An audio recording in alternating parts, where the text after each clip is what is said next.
Bismillahirrahmanirrahim. Assalamualaikum warahmatullahi wabarakatuh. Alhamdulillah, assalatu wassalamu ala rasulillah Sayyidina wa maulana Muhammad ibni Abdillah wa ala alihi wa sahbihi wa mawala wa la hawla wa la quwwata illa billah, amma ba'd. Hadratul kiram wal muhtaramin, ibu-ibu jamaah pengawasan yang saya hormati dan semoga dimuliakan oleh Allah Subhanahu wa taala, yang tidaklah kita berkumpul di sini kecuali keluar dari sini Allah ampunkan semua dosa-dosa kita, Allah kabulkan semua doa-doa kita, Allah cukupi semua hajat dan kebutuhan kita, Allah mudahkan semua urusan kita, Allah sehatkan jiwa dan raga kita, dan Allah jadikan keluarga kita keluarga yang sakinah, mawaddah, warahmah. Allah jadikan keturunan kita keturunan yang soleh dan solihah.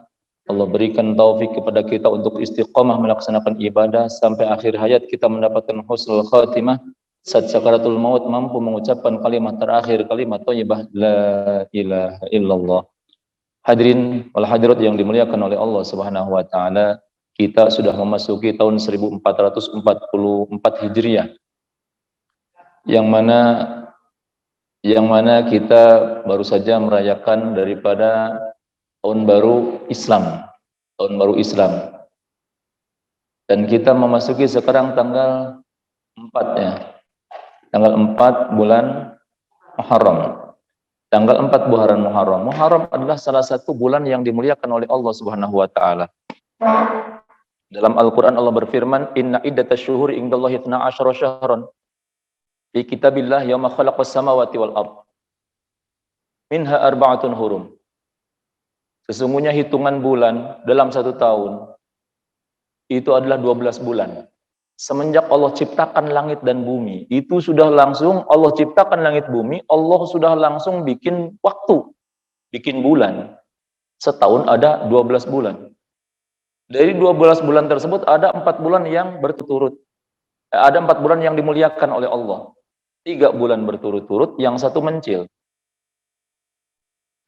Nah, kita runut dulu makna daripada kita peringatan hijrah ini, tahun baru hijrah ini, kita kenalkan dulu diri kita, bahwasanya kita itu sebagai umat muslim. Kalau saya tanya deh, tolong jawab sama ibu-ibu. Latihan nanti ketika ditanya sama malaikat. Kalau ibu-ibu ditanya, siapa Tuhanmu? Siapa nabimu? Nabi Muhammad. Apa pedomanmu? Apa kiblatmu? Berarti kalau sholat yang hadap Ka'bah kulon ya. Sholat menghadap ke Ka'bah. Kemudian siapa saudara-saudaramu? Muslimin muslimat. Kalau ditanya apa agamamu? Kalau ditanya apa tahunmu? Apa tahun? Punya tahun nggak orang Islam? Punya ya. Hijriyah. Jangan bingung ya, apa tahunmu Hijriyah. Gitu. Jadi kalau ditanya apa tahunmu Hijriyah, makanya banggalah jadi orang Islam. Saya Muslim, tahun baru kami Hijriyah. Tahun kami Hijriyah, bukan Masehi. Cuman gajian pakai Masehi. Gitu. Jadi kalau ditanya, karena kita itu kita punya tahun itu menentukan peribadatan kita. Menentukan peribadatan kita. Coba Bu Aida kemarin, Bu Aida melaksanakan ibadah haji. Ibadah haji itu rukunnya kan 6. 1 ihram, 2 wukuf, 3 tawaf, kemudian sa'i, kemudian tahallul, kemudian tartib. Itu rukunnya. Dan yang paling pokok adalah wukuf di Arafah. Wukuf di Arafah tanggal berapa? Wukuf di Arafah tanggal berapa? 9 apa? 9 Dzulhijjah apa 9 Juni? Juni apa Dzulhijjah? Bukan 9 Juni. 9 Dzulhijjah, walaupun sama ya itunya. Walaupun kebetulan sama, tetap ngitungnya Dzulhijjah. Itu. Kalau seumpamanya dipindah oleh pemerintah, wukuf di Arafahnya tanggal 17 Agustus, kacite. Kalau wukuf di Arafahnya tanggal 17 Agustus, kacite. Kacite. Ya kaci-kaci saja kalau 17 Agustus itu 9 Dzulhijjah.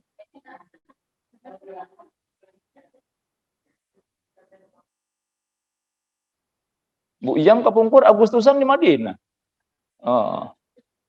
Ulang tahunnya ya di Madinah, ulang tahunnya di Mekah, Madinah. Rukun Islam ada berapa? 1, 2, 3, 4, 5, naik haji. Kalau puasa itu kapan? Yang wajib. Puasa itu yang wajib bulan Ramadan. Ramadan itu tahun Masehi apa tahun Hijriah? Tahun Hijriah. Ramadan itu tahun Hijriah. Makanya kita punya tahun itu, tahun Hijriah, itu berkaitan langsung dengan peribadatan kita. Berkaitan langsung dengan ibadah kita. Kalau orang nggak tahu waktu, ya nanti puasa Ramadannya kapan? Kalau tidak tahu, udah ya wajib puasa aja. Nggak tahu Ramadan, nggak tahu Syawal, nggak tahu apa. Ya kapan puasanya? Sedangkan puasa Ramadan itu termasuk rukun Islam. Nah, makanya kita yang pertama, dari tahun Hijriah ini, kita harus memahami dan mengenal bulan-bulan di tahun Islam, bulan-bulan tahun Hijriah. Ulangi lagi, tanpa melihat buku catatan dulu. Tanpa melihat buku catatan yang telah dulu dicatat. Setahun itu seberapa bulan? 12 bulan. Yang pertama, 2, apa? Atau nggak apa-apa, salah juga ya. Jangan takut. 2, 1 Muharram, 2,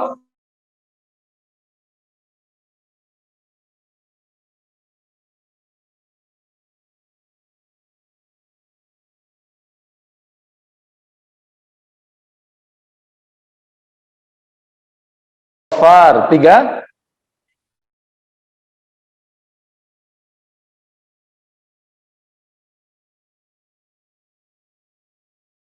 Masehi sekarang tahun berapa? 2022. Tahun Masehi setahun ada berapa bulan? Yang ke-1, yang ke-2, yang ke-8, yang ke-12, yang ke-6, dicekcok ya apal itu luar biasa. Masya Allah, tabarakallah. Etama Masehinya, etama Masehi, orang sebelah, milik orang sebelah, tapi sudah digunakan secara internasional. Nah sekarang tahun kitanya, bulan kitanya, 1 Muharram, 2 ulah Safar, atau Safar mah bepergian ya, Safar. Nah, kemarin kan walimah Safar gitu ya, mau pergi walimah dulu. Yang ketiga,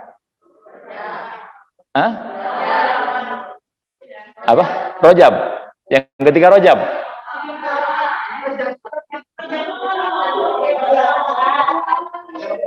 Oh, Rabiul Awal dulu ya. Ya, yang ketiga Rabiul 3, Rabiul Awal dulu ya, ulangi lagi. Yang ketiga Rabiul Awal. Yang keempat 5 Rojab. Yang kelima kan, ulangi lagi kahiji, naon kahiji? 1 Muharram, 2 Safar, 3 Rabiul Awal, 4 5 Jumadil Awal, 6 7 8 9 10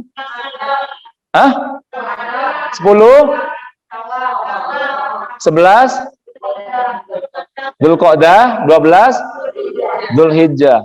Muharram, Safar, Rabiul Awal, Rabiul Akhir, Jumadil Awal, Jumadil Akhir, Rajab, Sya'ban, Ramadan, Syawal, Dzulqa'dah, Dzulhijjah. Jangan melihat catatan. Berarti bulan yang kelima apa? Yang kelima?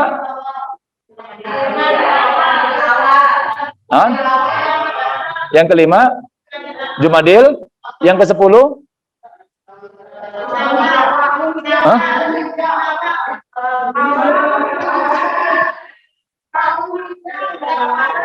Syawal apa Dzulhijjah? Syawal ya. Dzulhijjah mah yang terakhir atau ya, yang ke-12 ya. Iya. So, usia sakit sangat sah otak ya, nggak apa-apa gitu. Jadi ibu-ibu, sekarang asah otak. Yang ketujuh apa? Yang ketujuh? Rajab. Betul, Rajab ya. Yang ketiga? Rabiul. Yang ke-11?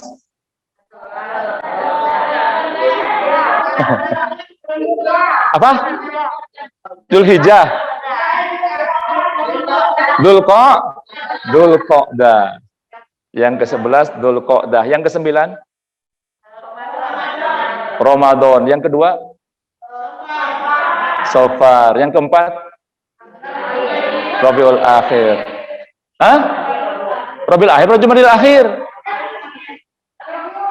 Rabiul Akhir. Dilihat lagi ya. Rabiul Akhir di sini juga ya. Awas, nanti ditanya malaikat munkar nakir mah nggak pakai catatan ya, gitu. Jadi walaupun kita punya catatan, Allah Tuhanku, Muhammad Nabiku, Islam agamaku, Ka'bah kiblatku, Al-Quran pedomanku, muslimin muslimat saudara-saudaraku. Dan nanti wasiat ya ibu-ibunya wasiat, ini catatan ini kalau ibu mati tempelin ya di dekat pipi, nggak bisa ya, nggak bisa, nggak bakalan kelihatan. Jadi kita dalam satu tahun itu ada 12 bulan. Dari 12 bulan itu Allah pilih ada 4 yang mulia, dimuliakan oleh Allah Subhanahu wa taala, yang jangan dikotori. Yang jangan dikotori dengan berbuat kedoliman dan kemaksiatan. 3 bulan berturut-turut, 1 mencil. 3 bulan berturut-turut bulan yang haram, bulan yang mulia itu apa saja? 1. Apa? Ramadan dulu apa Syaban dulu? Bulan yang mulia yang 3 bulan yang berturut-turut apa saja? Rajab, Syaban, Rajab, Syaban, Ramadan. Kalau dalam hadis Bukhari itu disebutkan bahwasanya minha arba'atun hurum. Ditafsiri oleh Kanjeng Nabi, 4 bulan yang mulia itu 3 bulan berturut-turut, 1 mencil, infirad. 3 bulan yang berturut-turut itu yaitu yang pertama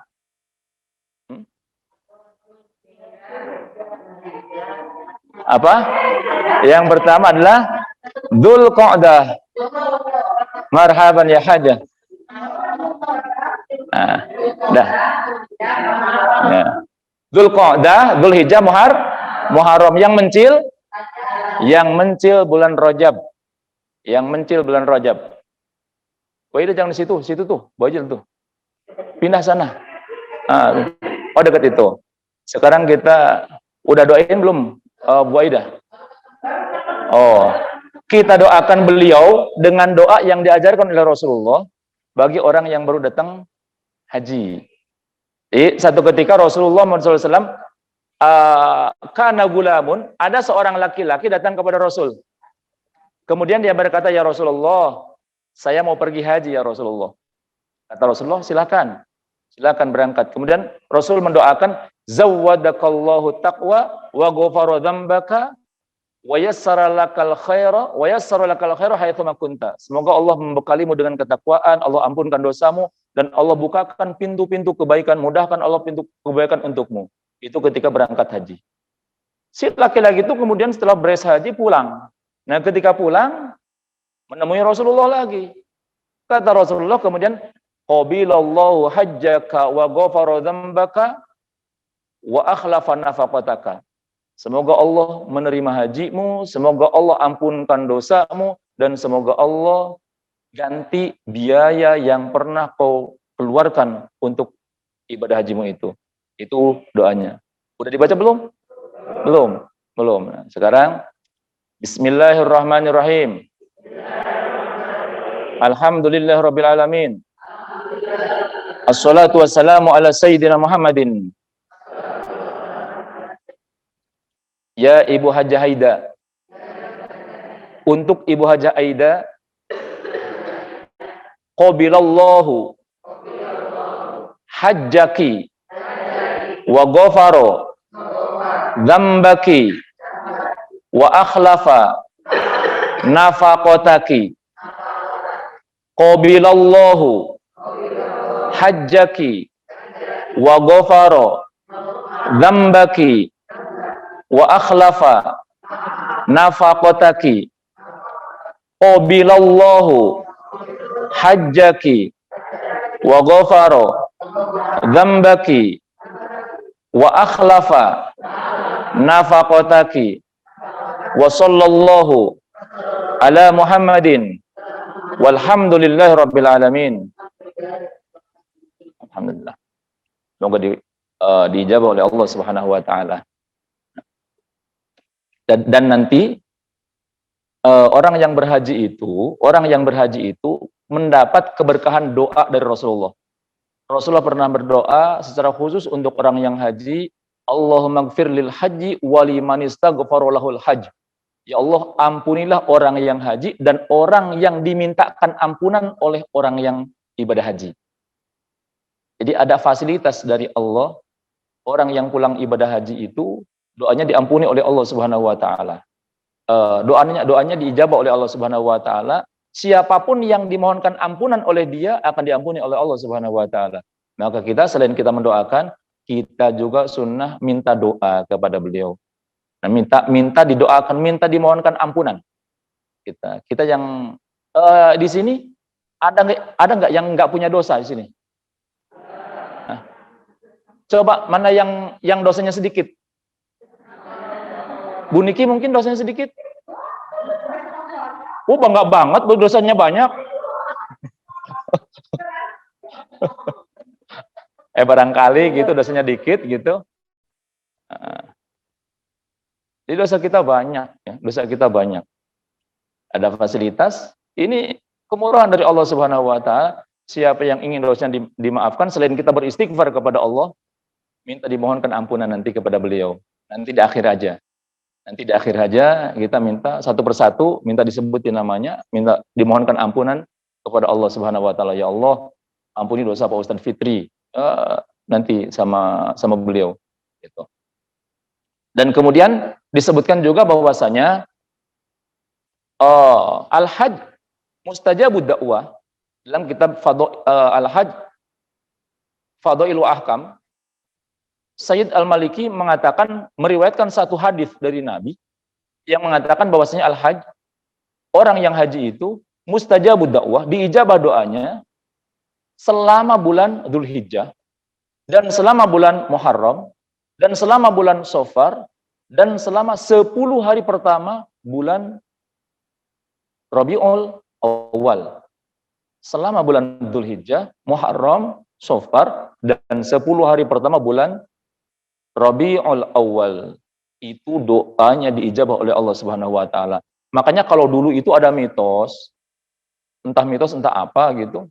Kolot baheula suka berpesan kalau pulang haji itu 40 poe ulah sok keluar ti imah katanya. Cicing di rumah katanya 40 hari. 40 hari. Itu sebetulnya bukan masalah cicing di imahnya, bukan. Bukan nggak boleh keluarnya, bukan.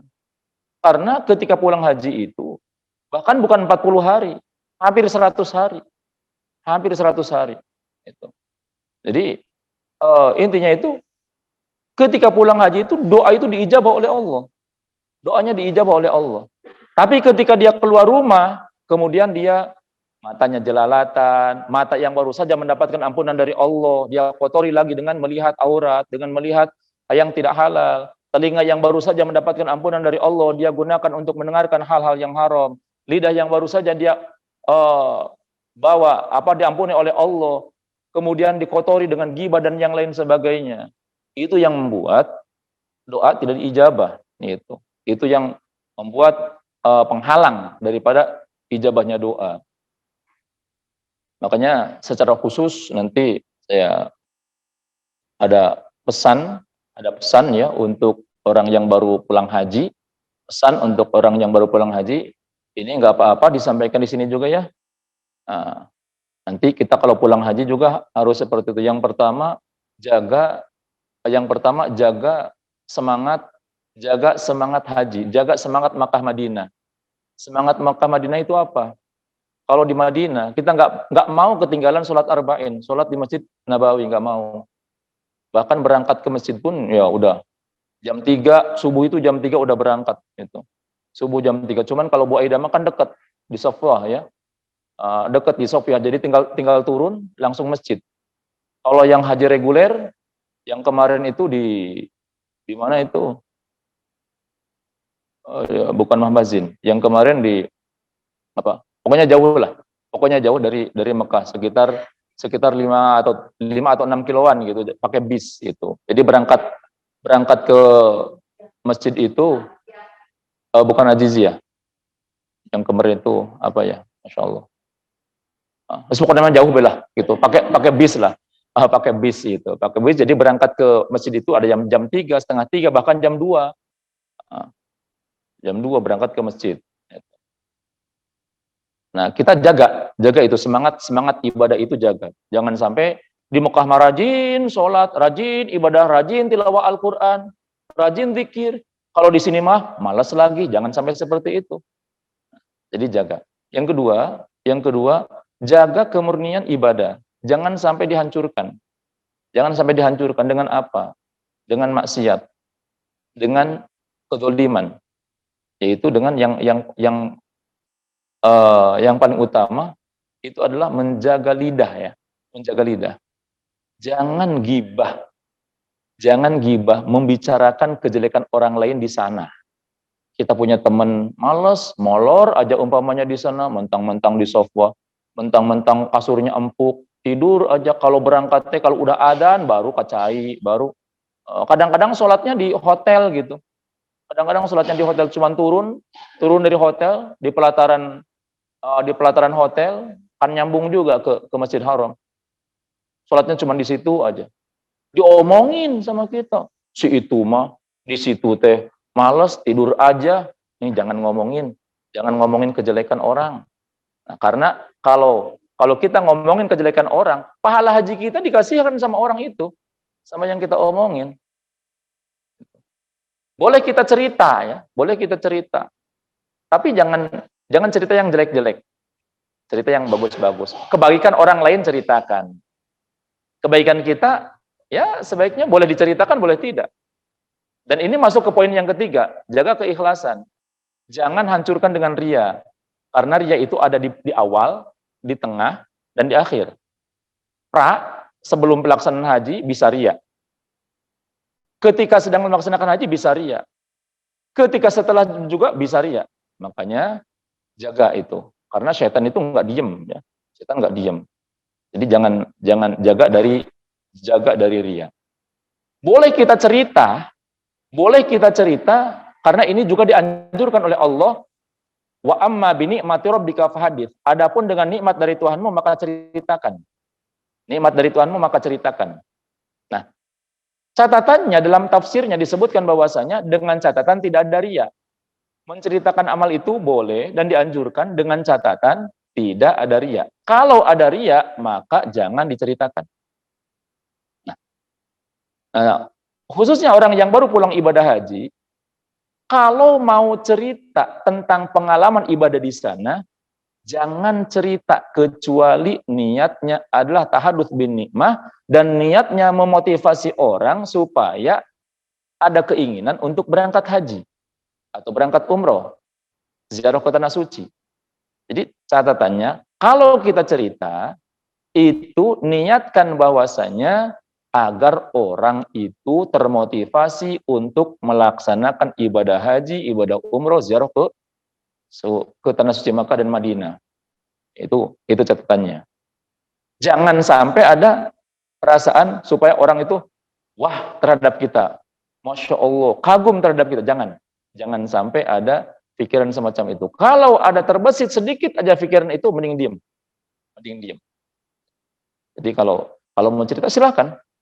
Gitu. Tapi kita jangan mencap orang ya. Ini untuk diri kita. Masalah ria itu untuk kita, bukan untuk orang lain. Kalau ada orang lain cerita gini, oh saya di Masjidil Haram bisa melaksanakan umroh 10 kali, bisa umroh 15 kali. Kalau orang lain yang cerita, kita haram hukumnya mengatakan, si itu Maria, si itu mah bangga, nggak boleh.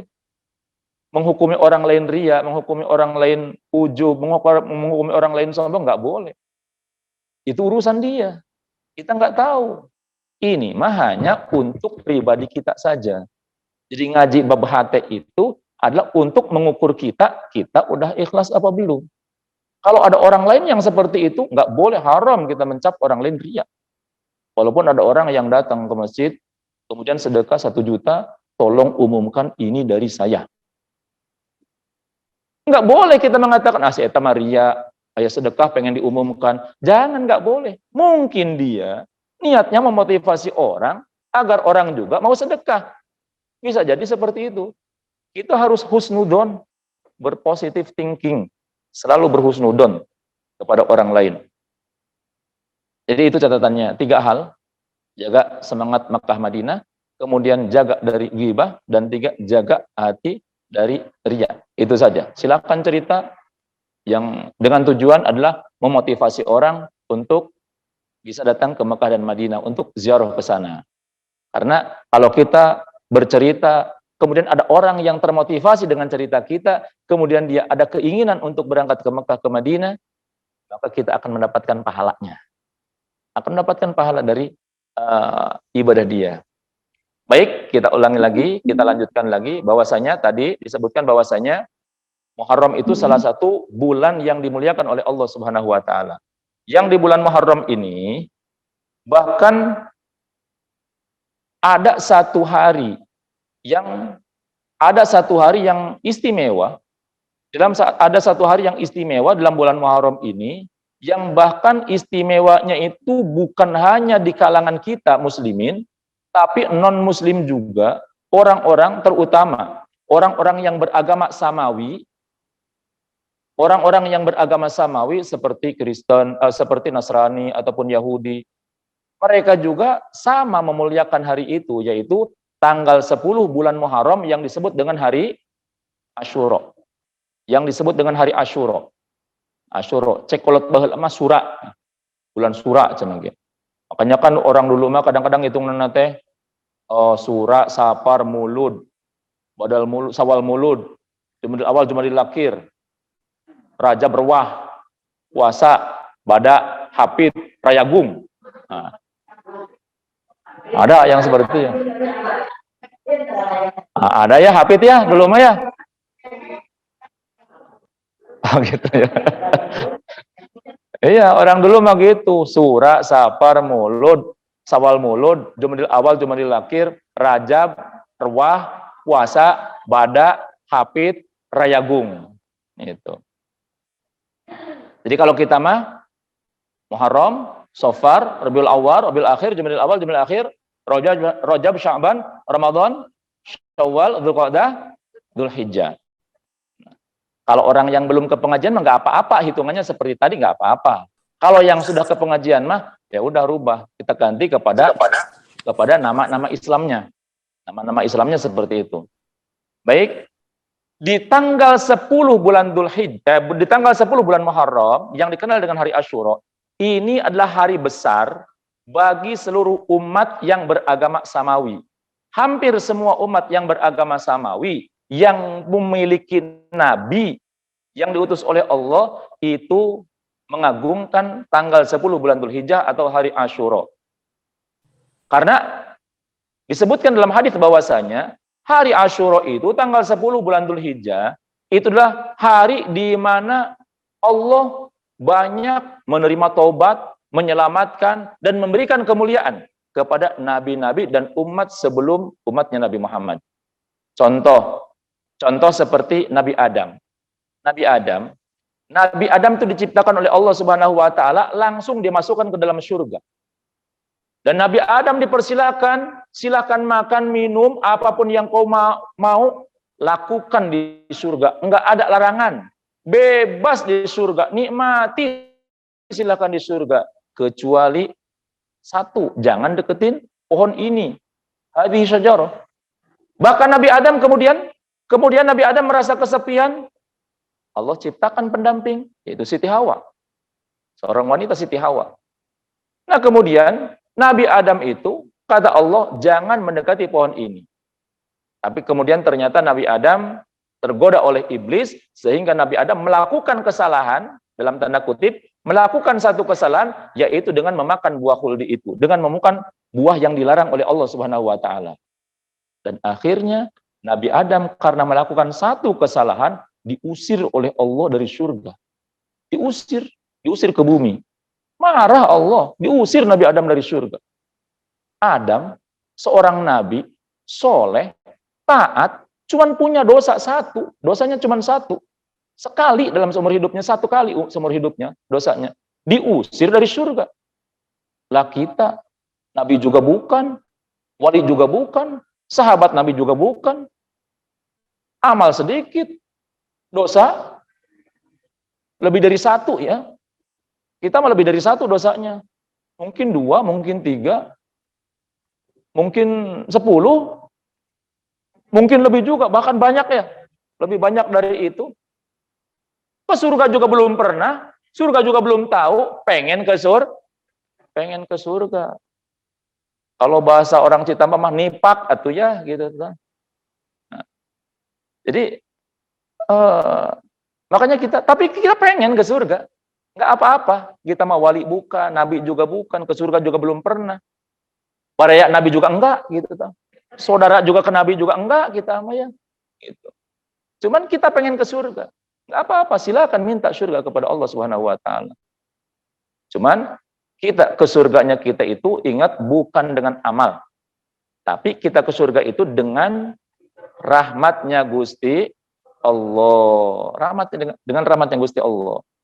Cuman rahmat Gusti Allah itu akan diberikan kepada orang-orang yang taat ka Gusti Allah. Nabi Adam, dia kemudian setelah memakan buah khuldi, diusir oleh Allah Subhanahu wa Ta'ala, diturunkan ke bumi. Diusir oleh Allah, nyesel Nabi Adam, telah melanggar satu larangan saja. Nabi Adam nyesel. Nangis Nabi Adam. Taubat Nabi Adam kepada Allah. Selama 40 tahun, Nabi Adam bertobat kepada Allah Subhanahu wa Ta'ala. Merasa penyesalan yang sangat luar biasa. Dan Nabi Adam pun beristighfar kepada Allah, memohon ampun kepada Allah Subhanahu wa Ta'ala. Yang permohonan ampun Nabi Adam itu diabadikan oleh Allah di dalam Al-Quran. Rabbana ya Rabbana zalamna anfusana wa illam taghfir lana wa tarhamna lanakunanna minal khasirin. Apal? Rabbana dzalamna anfusana wa illam taghfir lana wa tarhamna lanakunanna minal khasirin. Rabbana ya Allah ya Tuhanku, dzalamna anfusana, sungguh kami telah menganiaya diri kami sendiri ya Allah. Dengan apa? Dengan melanggar perintah tadi, dengan melanggar larangan tadi. Dzalamna anfusana wa illam taghfir lana, seandainya engkau tidak mau mengampuni dosa kami ya Allah, lanakunanna minal khasirin, pasti kami akan menjadi orang yang rugi.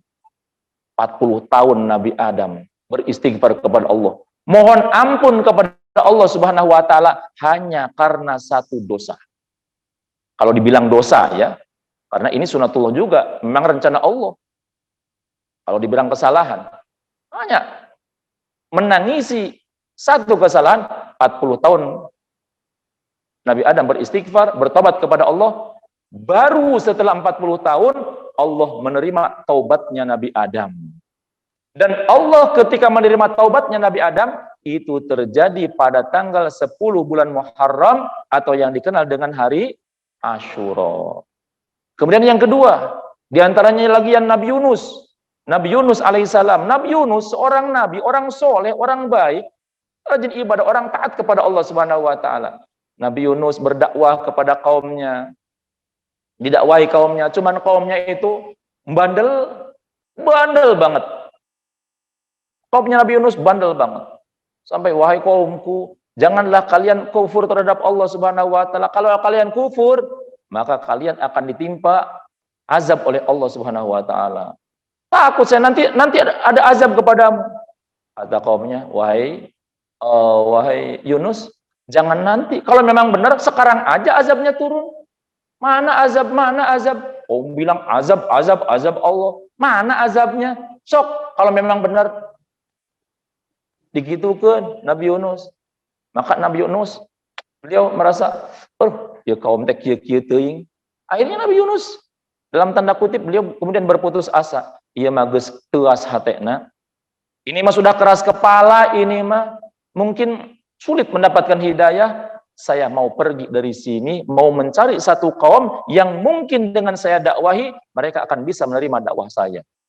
Belum ada perintah dari Allah, Nabi Yunus ninggalin kaumnya itu. Tinggalin. Kemudian mau nyebrang ke pulau yang itu. Kemudian beliau naik kapal. Jadi sejak zaman Nabi Yunus udah ada kapal.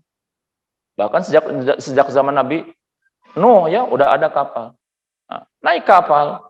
Ketika kapal sudah jalan di tengah-tengah samudra, di tengah-tengah lautan, terjadi tiba-tiba kapal tersebut oleng, hampir tenggelam.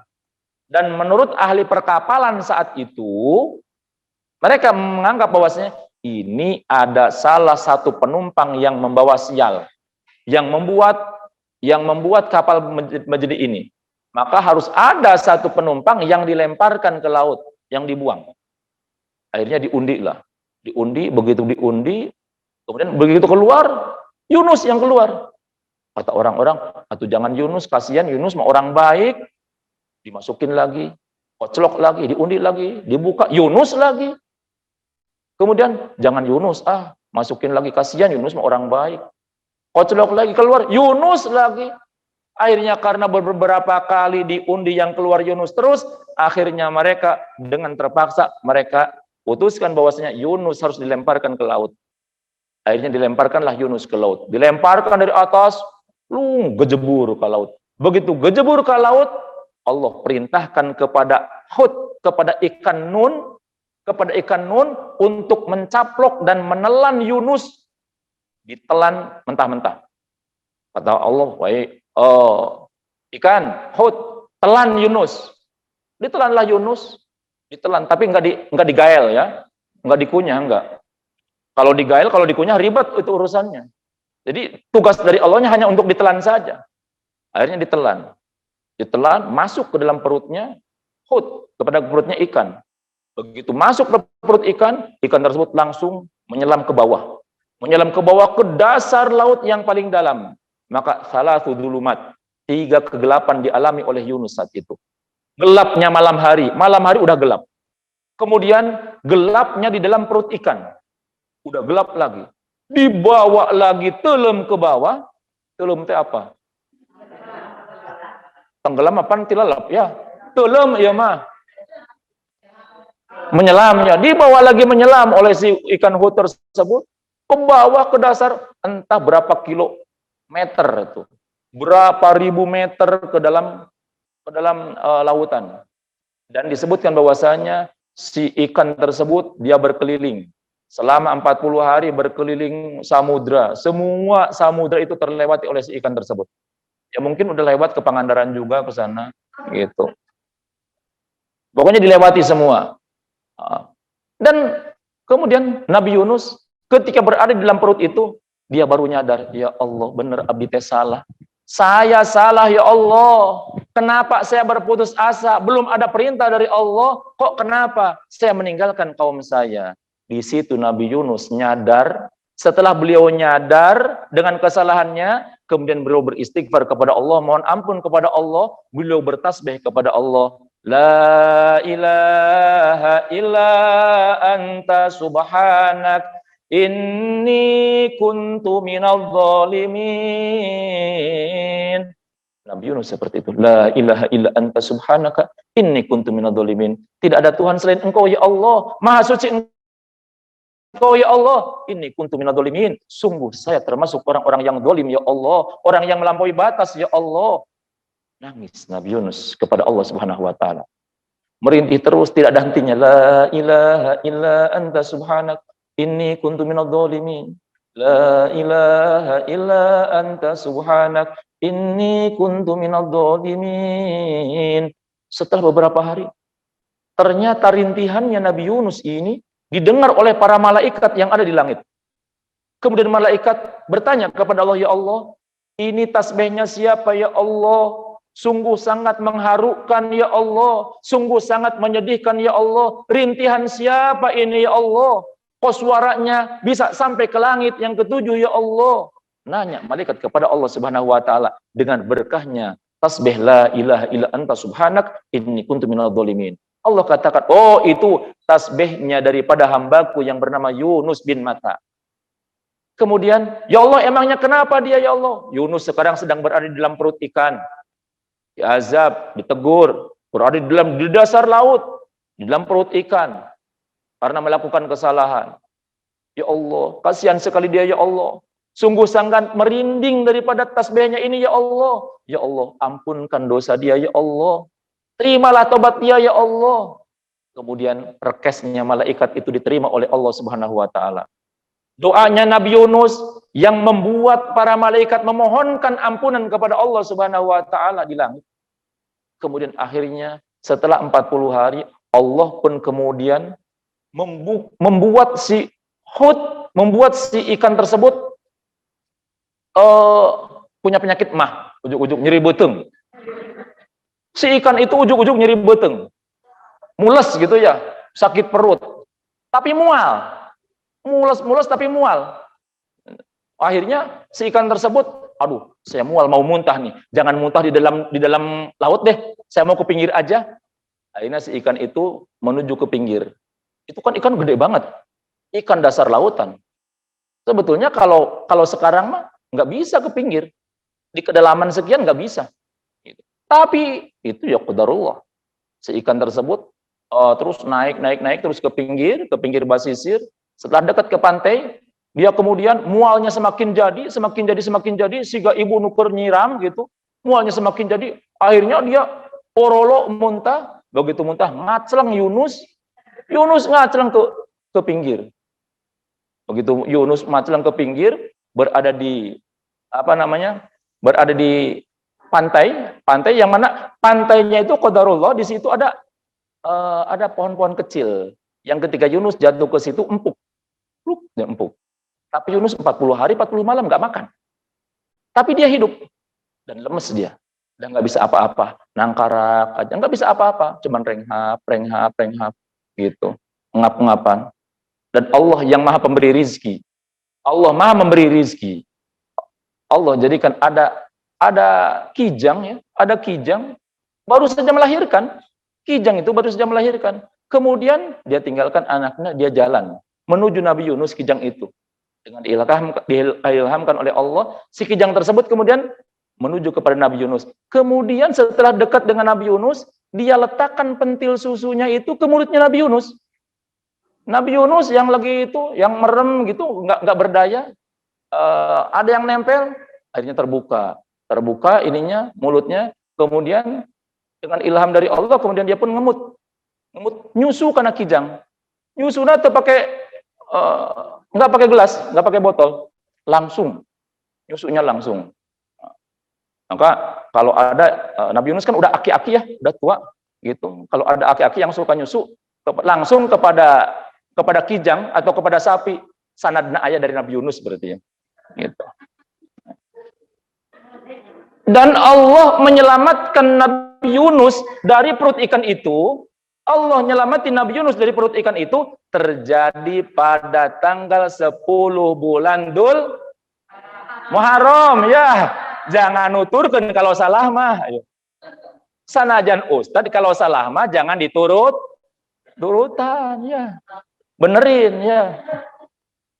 Jadi Allah itu menyelamatkan Nabi Yunus itu pada tanggal 10 Dzul Muharram ya, pada 10 Muharram atau yang dikenal dengan sebutan hari Asyura. Hari Asyura. Ada lagi kisahnya daripada yang pernah terjadi pada Nabiullah Nuh alaihissalam. Nabi Nuh alaihissalam. Tapi udah jam 10. Boleh tambah sekali lagi. 10:04. Lanjut sedikit lagi ya. Ini masih kaitannya, masih ada kaitan. Nabi Nuh alaihissalam. Nabi Nuh alaihissalam, beliau seorang nabi. Usia beliau itu 950 tahun.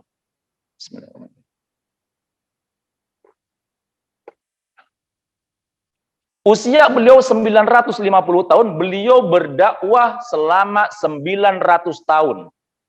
Beliau dakwah kepada umatnya selama 900 tahun. Dan selama 900 tahun itu, yang beriman kepada beliau hanya 80 orang. Kebayang 900 tahun, cuma 80 orang. Kalau dipertahunkan, per 10 tahun cuma dapat satu. Coba ulama mana yang dakwah 10 tahun cuma dapat satu jamaahnya. Kayaknya berhenti jadi ulama tuh. Madrasah, buka sekolah, 10 tahun, muridnya cuma satu. Tutup kayaknya. Nggak apa-apa kalau nikah, 10 tahun, anak cuman, itu mah nggak apa-apa ya kalau itu mah. Ini mah berdakwah, 10 tahun cuman satu. 900 tahun, cuman 80 orang yang beriman. Tapi Nabi Nuh, kemudian Nabi Nuh itu sabar.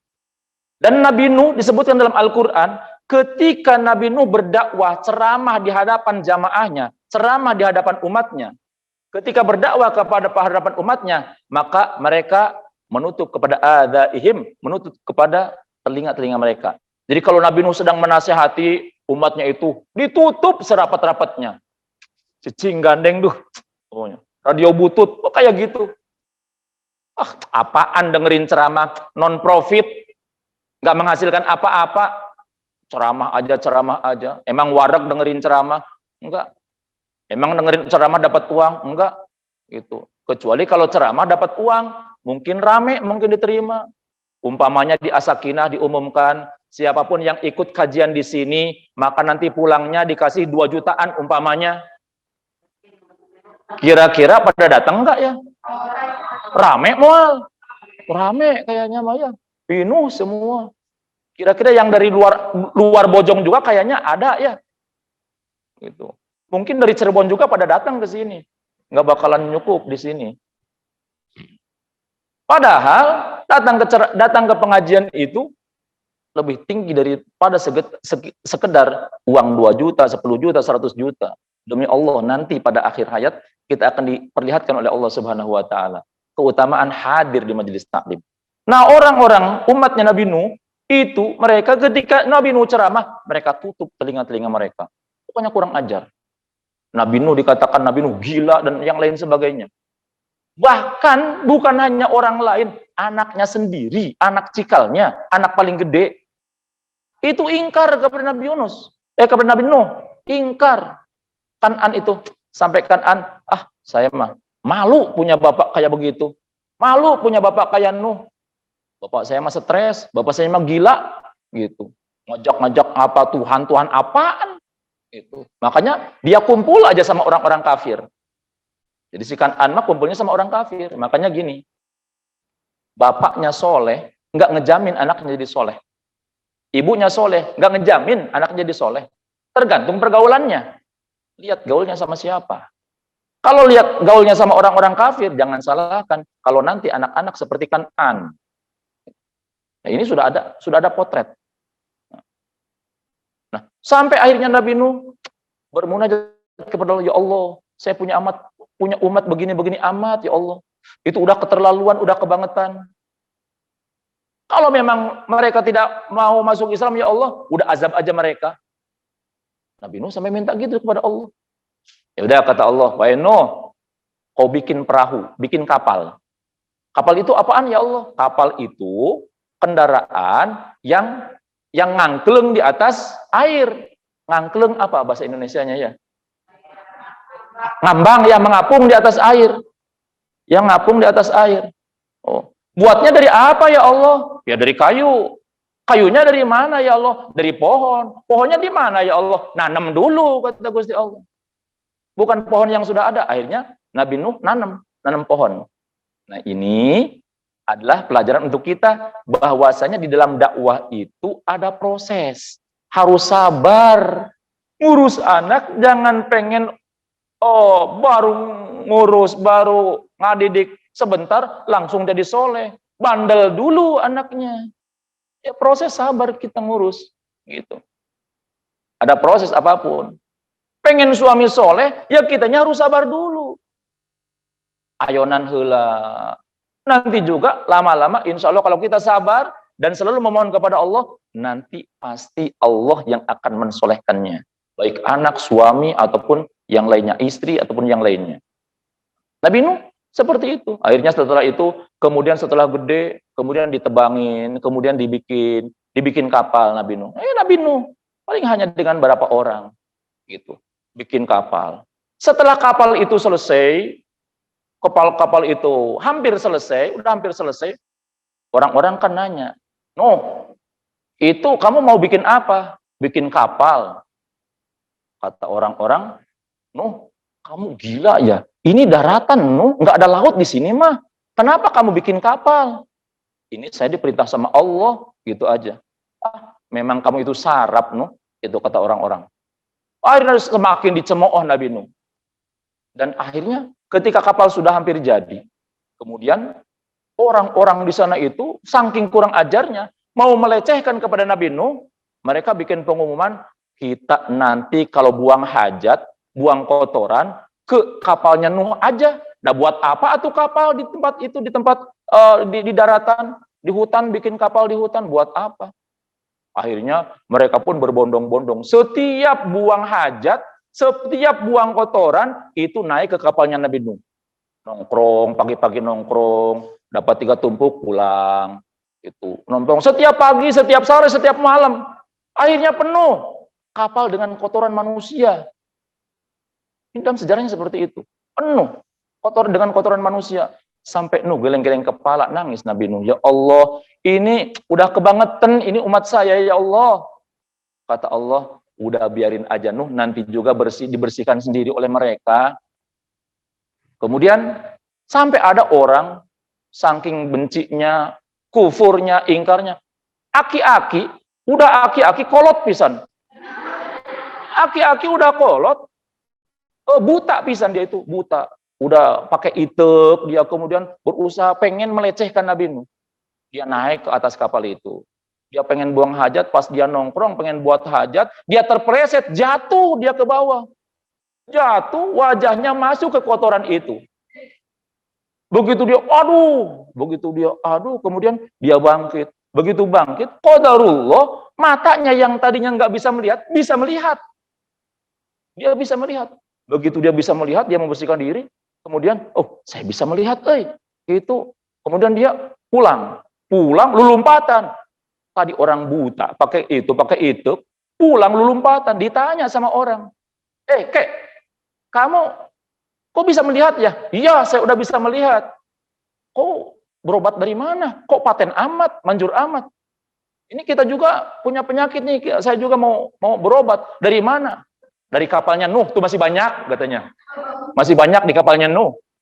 Akhirnya apa? Omong-omong. Dan Allah saat itu kasihkan penyakit yang banyak orang yang sakit saat itu. Setiap orang yang sakit datang ke kapalnya Nabi Nuh, ngambil ada yang 1 rantang, ada yang 2 rantang gitu. Ini asli ceritanya seperti itu, sejarahnya seperti itu. Dipakai obat oleh mereka dan qadarullah sembuh. Qadarullah sembuh. Baik yang sakit gatal dibalurkan karena gatalnya. Yang sakit perut diminum gitu. Pokoknya seperti itu. Sampai akhirnya habis kotoran itu. Ada orang-orang banyak dari kampung seberang, dari kampung sebelah. Banyak orang yang sakit mendengar itu, mereka pada datang juga. Tapi udah agak bersih sih. Akhirnya mereka pakai kaos mencari air nama, pakai kaos dibasuhan, dielapan, kemudian cairnya dipereskan, kemudian diinum. Terus datang lagi yang lain, kemudian sampai dibersihan, di kungkurahannya, lamun etamanya, di kungkurahan, dibersihan, sampai dibersihan untuk obat, dan akhirnya kapalnya Nabi Nuh bersih sebersih-bersihnya. Gitu. Dibersihkan sendiri oleh mereka. Ini Allah yang bikin seperti itu.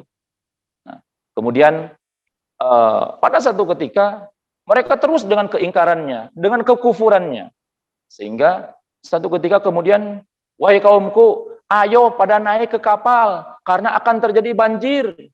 Kata Nabi Nuh, bohong, Nuh mah sarap, kata orang-orang. Sampai Nuh kemudian akhirnya Nabi Nuh tuh naik ke kapal. Kemudian ketika naik ke kapal, Nabi Nuh diperintahkan oleh Allah untuk memasukkan setiap hewan itu sapasang. Allah memerintahkan kepada Nuh agar supaya Nabi Nuh itu memasukkan hewan sapasang. Ayam sapasang, kemudian kuda sapasang, kemudian kambing sapasang, sapi sapasang. Orang-orang yang beriman mah semua dimasukin. Nah, kemudian kerbau sapasang, anjing. Nah, anjing sapasang gitu. Dimasukin semua. Bahkan jin juga dimasukin. Karena apa? Di dalam tafsir Qurtubi, kalau nggak salah itu disebutkan bahwasanya ketika terjadi banjir bandang yang melanda seluruh dunia saat itu jangankan hewan, jin pun mati. Dengan banjir itu, jin pun mati. Makanya jin juga dimasukin oleh Nabi Nuh ke dalam kapal itu. Jadi jin dimasukin oleh Nabi Nuh ke dalam kapal itu. Nah, kemudian ada kemudian dari kalangan ketika banjir sudah mulai naik, itu ada ular mah nggak diajak oleh Nabi Nuh. Karena ular mah bisa menimbulkan bahaya kan, membahayakan manusia. Ular bisa menimbulkan bahaya untuk manusia. Nah, makanya oleh Nabi Nuh itu ular nggak diajak oleh Nabi Nuh. Nah, ketika ular tidak diajak, kata ular, Nuh, saya pengen ikut, saya pengen selamat. Kata Nabi Nuh, jangan kamu mah membahayakan manusia, kamu mah membuat madorot kepada manusia, kata Nabi Nuh. Kemudian kata ular tersebut, wahai Nabi Nuh, kami berjanji kami tidak akan membuat madorot kepada manusia, kepada orang yang mengucapkan salam kepadamu. Dalam tafsir Qurtubi seperti itu. Wahai Nabi Nuh, kami, ular, tidak akan mengganggu manusia yang menyampaikan salam kepadamu. Makanya dianjurkan ya, sampai akhirnya karena sudah janji gitu, dinaikkanlah ular tersebut. Ular kalajengking dinaikkan. Sehingga selamat. Makanya dalam tafsir itu disebutkan bahwasanya barang siapa yang melihat ular berbisa atau hewan kalajengking yang bisa membahayakan, maka bacalah salam kepada Nabi Nuh yang diucapkan di dalam Al-Qur'an. Salamun ala Nuhin fil alamin. Nah, salamun ala Nuhin fil alamin. 2 ayat ya. Kalau bisa 2 ayat dengan yang berikutnya. Maka itu akan terhindar. Dan saya dari sejak kecil diajarin seperti itu oleh orang tua saya. Ternyata nemu di kitab tafsir. Keterangan itu nemu di kitab tafsir. Nah, itu ada. Kalau dulu mah dikira mitos gitu ya. Tapi ternyata ada di kitab tafsir itu seperti itu. Ternyata ada asbabun nuzulnya, asbabul wurudnya ada. Penyebabnya ada gitu. Nah, akhirnya dinaikkan. Kemudian akhirnya terjadilah di setiap dapur, di setiap tungku orang-orang kafir itu mengeluarkan air. Tungku-tungku mereka mengeluarkan air dari bawah. Keluar air. Akhirnya kan mereka nggak bisa masak. Mereka kelaparan. Udahlah keluar air yang nyumber, kemudian turunlah hujan. Begitu turun hujan, Nabi Nuh dan para pengikutnya dan para hewan-hewan dan jin yang sudah dinaikkan ke dalam kapal, ke atas kapal itu, Nabi Nuh menginspeksi, memeriksa, mana ini golongan orang yang beriman, mana ini golongan ini. Dicari. Anak saya mana? Oh, Yafis ada, Ham ada, Sam ada. Ini yang cikal mana? Si Kan'an mana? Si Kan'an. Nemu si Kan'an, ayat tuh si Kan'an. Oh, tuh ayat Nabi Nuh. Aduh. Kemudian naik ke atas. Ono sing weruh Kan'an ora gitu. Ora weruh Nabi Nuh gitu. Nah.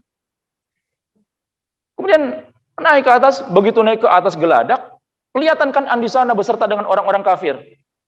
Kemudian Nabi Nuh memanggil kepada Kan'an, "Ya bunayyar kam ma'ana." Ya bunayya irkam ma'ana. Wahai anakku sayang, ini seorang bapak. Walaupun anaknya bilang saraf kepada bapaknya, walaupun anaknya durhaka kepada bapaknya, tetap orang tua sayang kepada anak. Dipanggilnya ya bunayya, wahai anakku sayang. Irkam ma'ana, sini, naik ke sini. Kata anaknya, kata si Kan'an, enggak mau. Aku mah enggak mau ikut ayah, mau sama sini aja. Wih, nanti ada banjir besar. Enggak apa-apa, kalau ada banjir besar, sa'awi ila jabalin. Saya akan mencari keselamatan ke atas gunung. Sampai Nabi Nuh mengatakan, tidak akan ada yang selamat kecuali yang naik ke kapal ini. Ah, bohong, gak percaya sampai segitu. Si Kan'an itu. Dia naik ke atas gunung, ditimpa dengan banjir besar, mati dia di situ. Nah, setelah itu kemudian Nabi Nuh pun terangkleng ya di atas ngangkleng di atas itu, di atas banjir, di atas air gitu ya. Naon bahasa Indonesianya? Terombang-ambing ya. Ngangkleng, gombang-ambing mah kesana kemari. Ini mah ngangkleng gitu dah. Jalan. Ada itunya, ada kemudinya biasa gitu. Nah. Berlayar di atas itu sampai kemudian Nabi Nuh ketika udah 40 hari kemudian coba cari ini mana daratan. Mana daratan?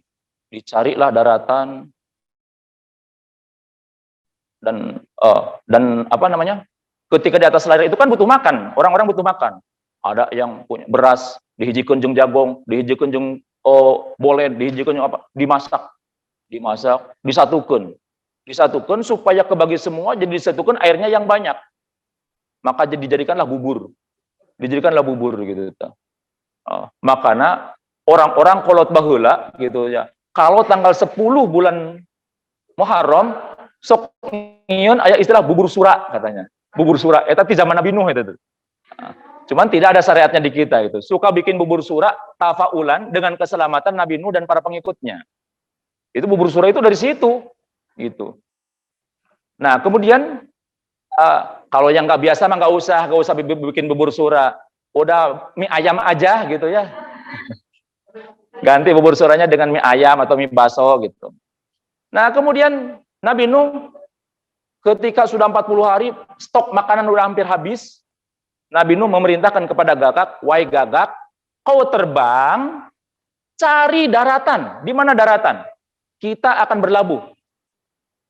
Gagak pun kemudian terbang. Terbang dia nyari daratan, tapi dia terlihat, banyak makanan nih. Kan banyak mayat manusia yang ngangkeleng di situ. Banyak makanan mayat manusia. Akhirnya dia itu malah ngaborok karena mayat manusia, dipatokin dia. Banyak makanan dia mayoran ya, matokin. Tugasnya padahal nyari daratan. Jadi khianat.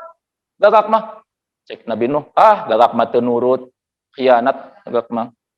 Akhirnya Nabi Nuh nyuruh merpati.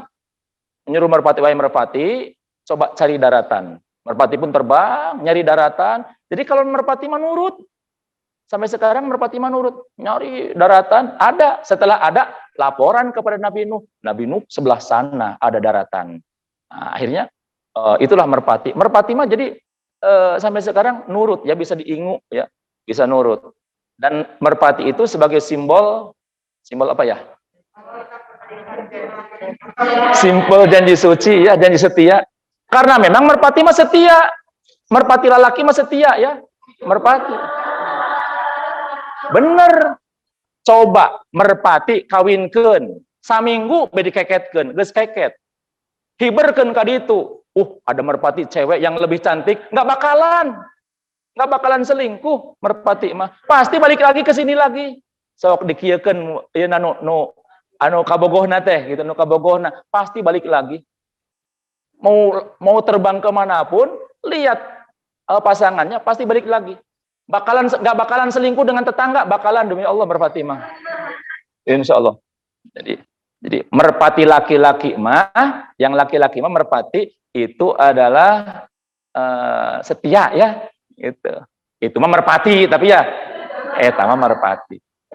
Dan Nabi Nuh akhirnya berlabuh, mendapatkan ada tempat yang daratan, akhirnya berlabuh. berlabuhnya Nabi Nuh di daratan diselamatkan oleh Allah dari bencana banjir itu terjadi pada tanggal 10 bulan Muharram.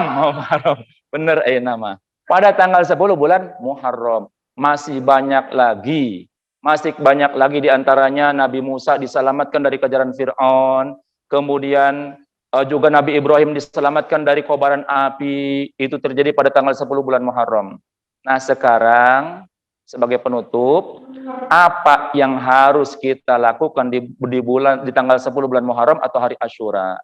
Untuk kita, sebagaimana dalam beberapa hadis disebutkan bahwasanya hari Asyura adalah hari yang istimewa. Oleh karena itu, maka ada beberapa amalan, banyak amalan yang dianjurkan di bulan Muharram, tapi yang sahih, yang bisa dipakai hanya 2. Ibadah yang khusus berkaitan dengan 10 Muharram hanya 2. Yang pertama adalah puasa. Berdasarkan hadis Nabi, Shaumu yaumi Asyura, puasa hari Asyura itu yukaffirus sana, menghapuskan dosa 1 tahun. Puasanya hanya 1 hari, tapi Allah akan hapuskan dosa 1 tahun. Ini hadisnya sahih. Allah akan hapuskan dosa 1 tahun. Makanya ini berkah banget. Jadi orang yang akan diberi keberkahan oleh Allah, salah satu cirinya dia tidak akan meninggalkan puasa tanggal 10 bulan Muharram. Karena harinya 1 berbanding 360. 1 hari berbanding 360. Dilipat gandakan 360. Karena dosa-dosanya 360 hari diampuni oleh Allah Subhanahu wa taala. Jadi jaga puasa. Senin depan kita puasa. Syukur nu biasa Senin Kemis. Kalau yang tidak biasa Senin Kemis pun Senin depan puasa.